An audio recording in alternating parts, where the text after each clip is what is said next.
Hello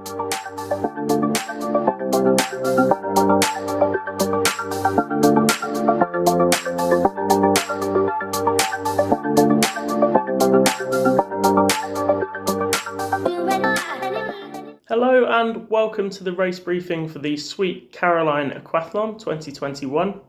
My name's Matt from Active Training World, and I'm going to talk you through what to expect on the day so that hopefully nothing comes as a surprise and everything will go as smoothly as possible for you. The event's due to take place at Merchant Taylors' School near Northwood. First thing to point out is when you're planning your journey to the venue, if you're not a resident of the Moore Park estate, which is right next to where the school's sort of situated, you'll need to make sure you try and get to the school around the estate as opposed to driving through it. It is private and they may well have security staff on stopping you from going through. So there's a couple of routes around you can take, and you can enter the school near an entrance sort of by a petrol station. If you're struggling for how best to get there, take a look on the Merchant Taylors' School website, and they've got a load of really useful information about how to get there by car, by public transport, any way you so please. When you get there, there'll be plenty of signage in place directing you to open water swimming. This is because it's one of our primary open water swimming venues. We run swimming sessions here 7 days a week, all being well during the summer, so these signs stay in place all summer long. Follow these signs down to the appropriate car park. When you get there, it's important that you do park in a marked bay. Please park nice and courteously because there are other users of the school. Even when we're on for the race, there could be people there for cricket, tennis, whatever it might be. It's a big private school with lots of sport going on. If that does mean you need to park a bit further back in one of the other car parks, please do so. Park considerately and be friendly to our neighbours. When you get there, you go to registration, which is down by the lakeside. Registration's open from 10:30 till 11:20, just 10 minutes before the race start. I would advise, if possible, you get there sometime between 10:30 and 11, just to give yourself enough time to set up your stuff in transition, have a look around at the swim maps, have a look around at the run maps, and make sure you're comfortable with how everything's working. Get yourself nice and prepared, and hopefully nothing will go wrong for you during the race. When you register, you'll be given a envelope with your name on it that you registered for the event with. So just go to the team at registration, give the name you used to sign up for the event, and they'll be able to find all the kit that you need.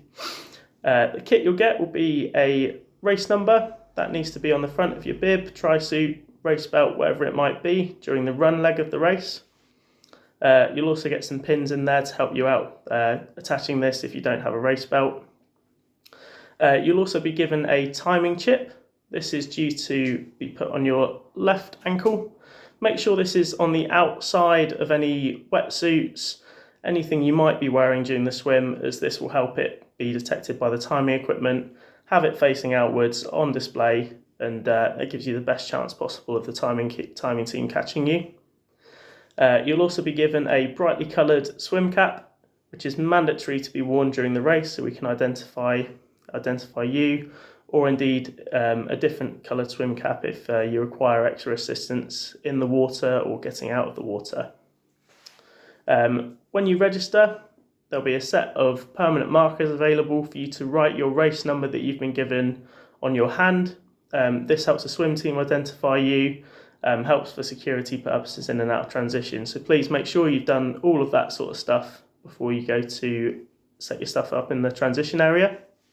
The transition area will be an area just outside of the lakeside, near where you enter the swim. There'll be bays marked with football cones. They're unassigned bays, so pick one for yourself and set your kit up, and to try and take a mental note of where that transition location is, just so you're not searching around once you head out of the swim later on in the day. Please, when you're in transition, only use the kit that you really need for the race, okay? So any excess baggage that you may have with you, there'll be an excess baggage area near transition where you can leave your stuff, or indeed if you've got valuables or you've got a car key. Parking's really near the venue, so you should be able to leave most of your kit in the car and then just leave a key with the guys at Lakeside, and they'll be able to to look after those for you.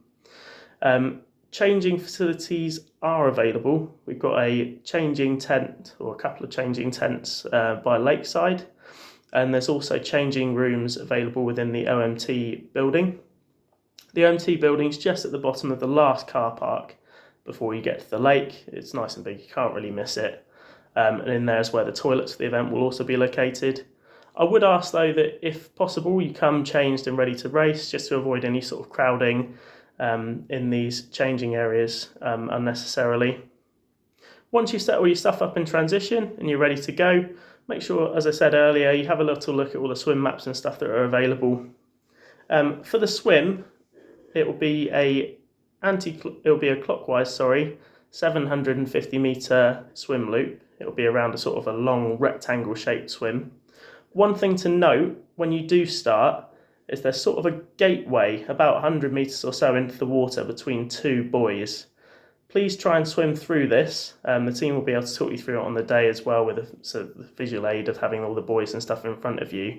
To the left-hand side of you, the lake's quite shallow, so these buoys have been put out to guide you through a path through the lake where it's a bit deeper and you're not going to run aground as part of your swim.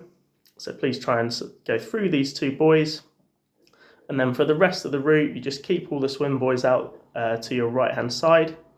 You'll go out to two sort of small but bright and fluorescent yellow swim buoys, which mark the end of the 750 loop. You go around those and you go back down towards where you entered for the swim, keeping the buoys to your right-hand side. We'll have a safety team of kayakers out there to help you stay on course, and if you were to get any difficulty for the swim. We use these guys sort of 7 days a week, as I mentioned earlier, for the swimming. They're really, really good, well-trained, fully qualified kayakers, and they'll be able to assist you if you get into any difficulties. If you do get into any difficulties, all we ask you do is roll onto your back and place a hand up in the air so that the team can spot you. For this reason, you won't be able to swim backstroke during the race. Within sort of triathlon and aquathlon racing, it's a bit of a no-no because it makes it look like you're on your back with your hand in the air, trying to get the team's attention. Technical official on the morning of the race, we don't have a lot of control over this, so we sort of need to wait and be patient, same as you guys. They'll let us know what the temperature is on the morning of the race. Once they're happy with it, they have to take it from sort of 3 locations throughout the lake, at least a metre deep, and they're quite officious about it. If the water temperature is under 14 degrees, then it will be a wetsuit mandatory swim. I don't think it's likely to be this, but what I would suggest is that you take a wetsuit with you, just so you're prepared for all eventualities. If the temperature is between 14 and 22 degrees, then wetsuits will be optional. You can either choose to wear them or choose to go without, whichever you please.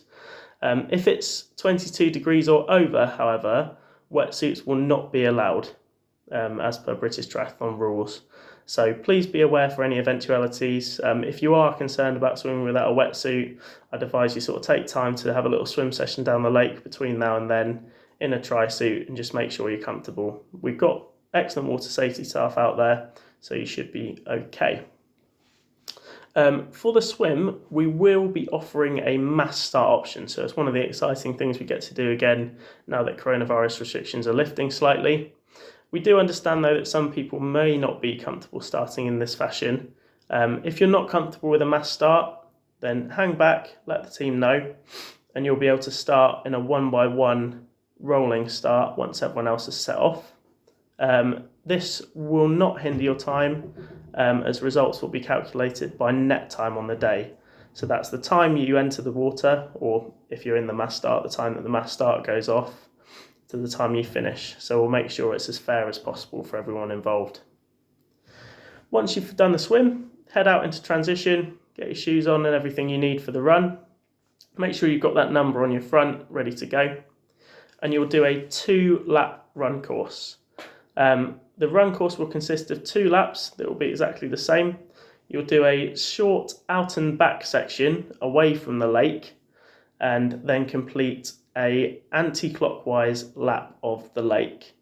You'll then do that again, do your out and back section again, one more anti-clockwise section of the lake, and you'll finish just a little bit further up from the lake from where you start the swim. Once you finish, there'll be some self-service medals and water available, so it's one of the coronavirus restrictions we've still got in place. The results will be available on eventchiptiming.com. So take a little look on there after the race, make sure your results are all up and ready.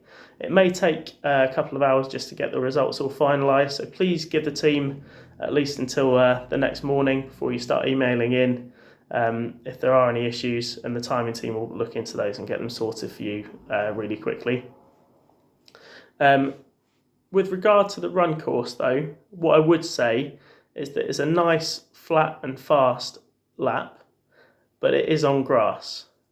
So if the weather we've been having recently continues and it's wet, you may need to think about your choice of footwear. So just monitor the weather, make sure that you come prepared for all eventualities. So if you need to take a set of trail shoes with you just in case, please do so. And once you've collected your finish line goodies, once you've had a chance to cool down and you're recovered from your race, you'll be allowed back into transition by the technical official to collect your belongings, and yeah, you'll be all done. If you have any questions, please feel free to email events@activetrainingworld.co.uk. The ladies who monitor that are excellent and they will be able to help you with any queries you've got. We look forward to seeing you on the day. Thanks very much. Bye.